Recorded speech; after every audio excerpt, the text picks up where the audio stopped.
Pois aquí estamos, amigos. Son Marcelino Fernández Mallo na sección Falemos de libros de Culturgal. Falemos de libros non lle gustaría moito a García Márquez, porque xa sabemos que García Márquez dicía que os libros tiñan que falar de seu, que nós non tiñamos nada que dicir deles, non? Pero, sen embargo, o libro galego, máis que falar, moumea, non? Como bisba, borboriña, non? Entón eu concordo con este lema de falemos de libros. Eu creo que temos que falar moito de libros e, sobre todo, moito de libros en galego. Eu vou falar aquí de dous libros. Un, A Trenza, que xa está ao dispor dos lectores hai uns meses, e outro que espero que estea ao dispor dos lectores dentro duns meses. Son dous libros que de primeiras pois nada teñen en común, pero, sen embargo, se rabuñamos un chisco, asiña atopamos coincidencias, creo que ben interesantes para o mundo da literatura en xeral, e, de feito, eu pensei que se cadra, se pos un libro a carón do outro, sempre vas a topar algunha semellanza. Nestes dous, por exemplo, o fío, o final, ven sendo moi similar. O fío é o peso das circunstancias que se sobrepón, que se impón ao destino que máis ou menos os protagonistas teñen previsto.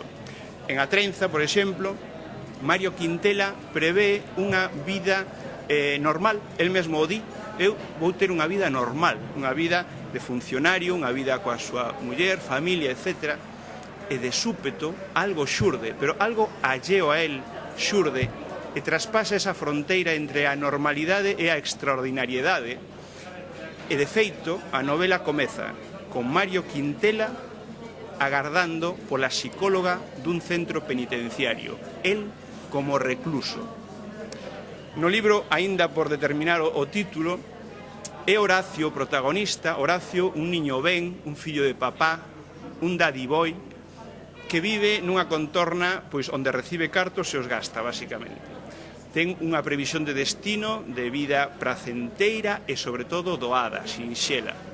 E, sen embargo, algo que el mesmo propicia provoca unha catarse absoluta en cuestión de segundos. Aí está o fío, non? Nas circunstancias por riba de calquera decisión individual. Pero hai máis.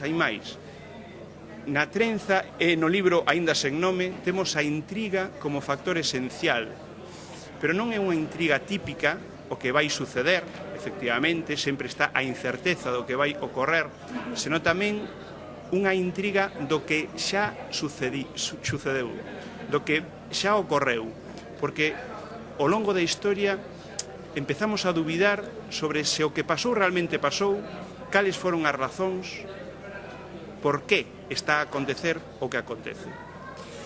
E ata aquí falamos de libros, de dous libros, un A Trenza e outro o libro Aínda sen título. Moitas gracias.